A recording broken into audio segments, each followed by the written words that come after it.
всего хочу поздравить всех с юбилеем нашего замечательного университета.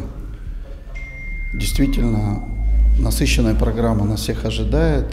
Сегодня мы открываем ряд современных площадок, которые мы называем СОТы, Акмолинские СОТы. Современные образовательные технологии. Студенты смогут получать современные компетенции на высокотехнологичных площадках, которые связаны с изобразительным искусством, с дизайном, это арт-кластер, связаны с биотехнологией, с экологией.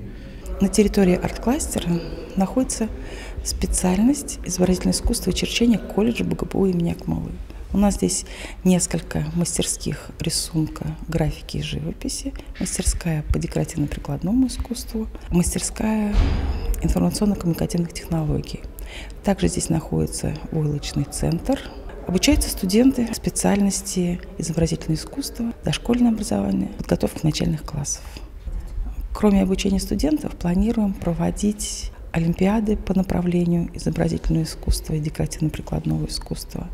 Также планируем проводить мастер-классы для школьников и центров дополнительного образования. Сегодня у нас состоялась презентация нашей научно-исследовательской лаборатории «Экологический центр БГПУ имени Акмолы». Мы проводим исследования воды с использованием физико-химических методов на таком приборе, как спектрофотометр, на котором определяем экологическое состояние питьевой, поверхностной, подземной воды по таким показателям, как сульфаты, нитриты, нитраты, железо. Общие у нас около 10 показателей. Планируем в дальнейшем воздух, почву. На данный момент пока только вода.